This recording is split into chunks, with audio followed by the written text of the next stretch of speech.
This podcast is brought to you by Spice Rum devotees Baron Samity.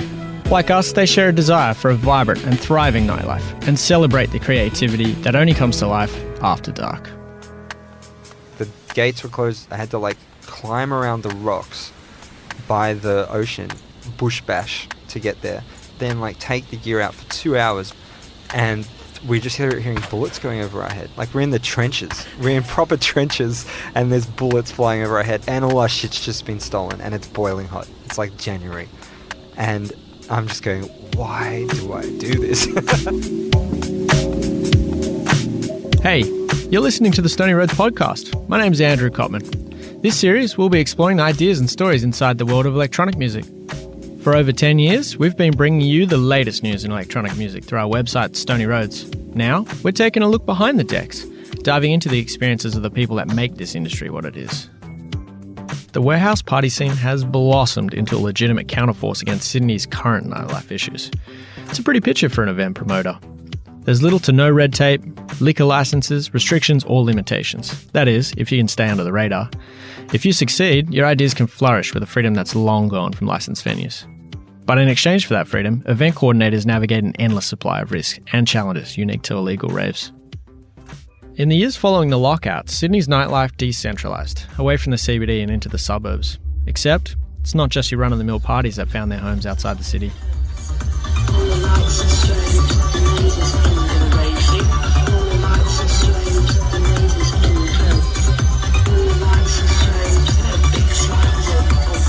What you're hearing is the sound of Jamie XX and the Avalanches playing a New Year's Eve party. The difference is, it was a secret set on a private property an hour and a half out of Sydney. Siberia Records were the masterminds behind this incredible night and countless others across the past decade. They're known for their massive international headliners, unconventional venue choices, and strong dedication to a good time. We spoke to Dan Stricker, founder and owner. My name is Daniel Stricker. I am a musician by trade, and I have put on a few parties in my time. Dan's a humble guy. He's far from a stranger to the Australian and Sydney music scene. He's not only the founder of Siberia Records, home to Kieran J. Callanan and the Midnight Juggernauts, where Dan himself plays the drums, but he dabbles in virtual reality projects that have taken him around the world. He's been throwing out-of-the-box parties since the early 2000s. I remember when I was maybe 12, 13, sneaking out of home. I had some friends that were really into going to raves, and that was such a big thing back then. We were sneaking out of home and our parents didn't know, but things were, I don't know if things were safer or they weren't back then. It just felt like, it was just before the internet and before mobile phones, and that you could kind of untrackable, as a child or as an adult, and those were some serious memories, the beginning of rave music, just being able to be a part of that in Sydney. All that stuff left serious marks on me. Dan's still throwing the occasional party today, but he was most active around 2009 to 2014. There's no denying he slowed down the pace post-lockout. Can you tell us about the first few parties you threw in Sydney? The first kind of things that I started doing was down at Good God before it was even Good God with Jimmy and Hannah. I guess I'd been touring a lot and I'd come back and we were in between records with the Juggernauts, and I just wanted to do some stuff. This is around the same time I started the record label. I just thought there was all this stuff bubbling away under the surface and it wasn't really getting any attention. So I started touring these parties. I met Jimmy. I'd never met Jimmy, and I met him and he was telling me how he'd been doing these parties at this Spanish restaurant out the back. And it wasn't Good God or anything. It was a Spanish restaurant, and you'd have to go buy the beer from up the road, bring in the PA. If you had live bands, you had to bring everything in, and I would just do all that myself.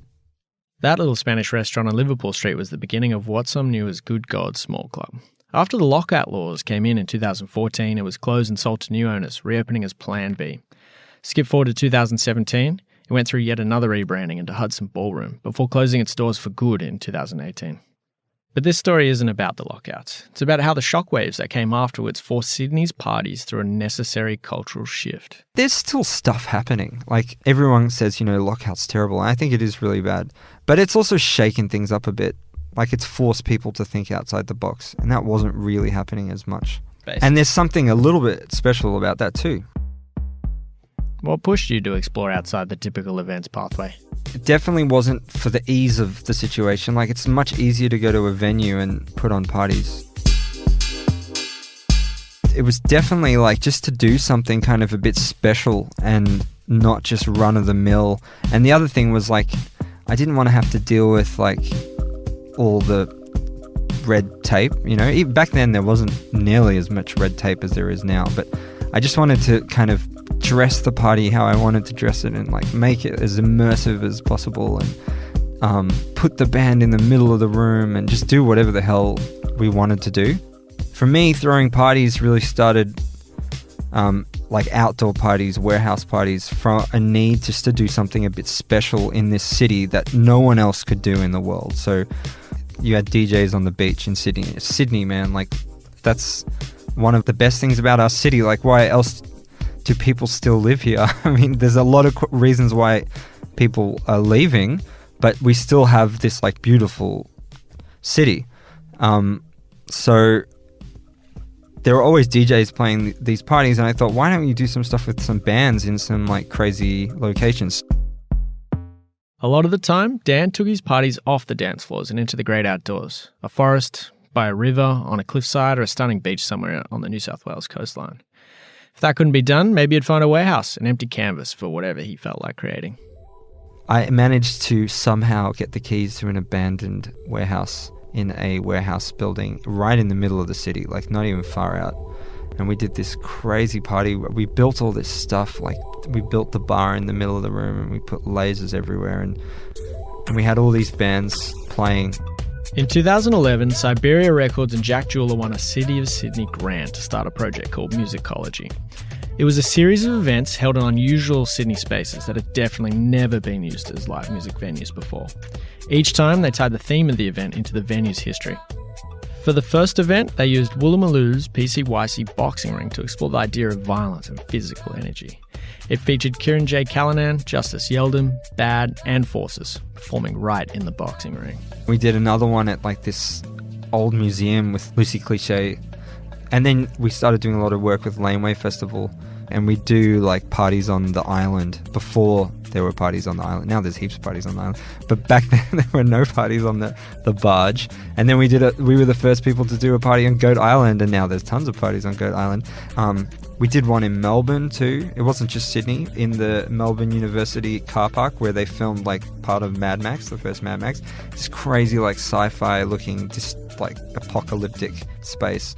And we had cars in there. We cleared all the cars and we filled cars up with lights and controlled. We had like a lighting setup where the cars would light up. They all had smoke machines in them, like in a circle around.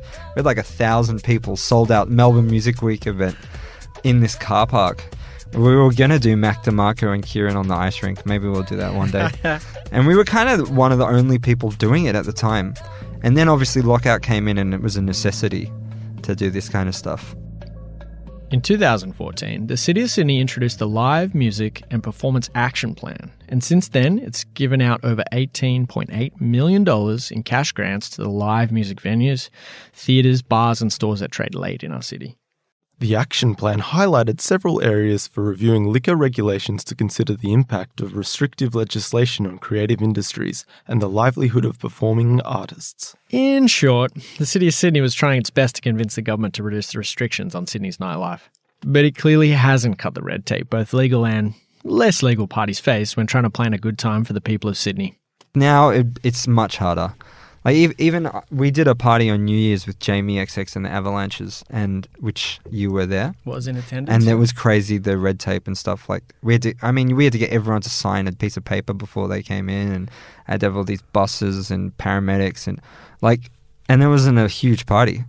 Like we'd done parties there before where it wasn't that kind of, maybe with more people, or no, the same amount of people, but never that like level of intensity around that kind of stuff. I guess when we were doing beach parties and stuff, if the police came down, back then it was like, there's a lot of people here. There's too many people to clear out. Just keep it chill, And that was cool. I don't know how that goes now, though. Not the same, I don't think. We did this big party in Wollongong, again with Jamie. He's always up for a party. We did this big event in Wollongong, like 2,000 people, sold out New Year's kind of thing. and along with the yours and ours guys. And then afterwards we had this like little beach party for like maybe 500 people. And A small one, yeah. 500 people. Yeah. Well, you know. And the sun came up like over the ocean, and it was just Bobby Vibe Positive was playing at the time with John Watts. It was just like magic, you know. There's a couple of those pinch me moments. But sometimes, you know, you get shut down and it's a real pain in the butt. For me, the most important thing is the party and people's enjoyment. So you don't want people to know there's a whole bunch of shit going on. Also, about a year and a half ago, we did another party with Jamie at Malabar Bunker. That was a crazy party, like maybe almost tethering on like too many people. It was dope, but it kind of got a bit hectic at the end. In the early hours of the morning, a problem emerged. Around 6:30 a.m, someone stole our CDJs, mixer, headphones and lights. Over $6,000 of equipment. It was pretty much a free party. We sold 10 tickets and let everyone else come for free. Over 400 people came. Jamie XX, Romy XX, John Omar and the Young Turks crew all played for free. If we would have charged normally for a party like this, the ticket prices would have been massive. That was a message on the Siberia Records Facebook page the morning after the party. It was just like heartbreaking because we put all this effort into this party and all of a sudden And it was like a huge party. Thousands of dollars of stuff gone. And actually I got through a friend, I got told this guy knew a guy who knew the guy who knew the guy who apparently was some dude that just got out of jail. Who knows if it was true or not. I ended up going to some dude's house. He had like a bung eye and he had all the DJ gear in the back of his car. And I was like, it was so sus. Anyway, I got it back a few stressful days later. But what you got to realize, like, that location's like a kilometer from anything. Yeah. And to get gear out there, it's like a nightmare. But the other thing, like with a party like that, like when we were packing down like 6 a.m. or something, 7 a.m. and we're packing all this stuff down, like tons of gear, like huge subs, and we got to carry it across like sand on like trolleys, and there's a rifle range out there. This is why you don't do shit out there. I couldn't get in there. The gates were closed. I had to like climb around the rocks by the ocean, bush bash to get there, then like take the gear out for 2 hours, me and 2 other dudes.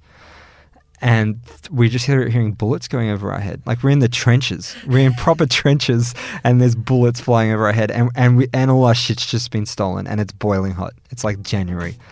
And I'm just going, why do I do this? This New Year's Eve past, Siberia Records held their ground and threw another party.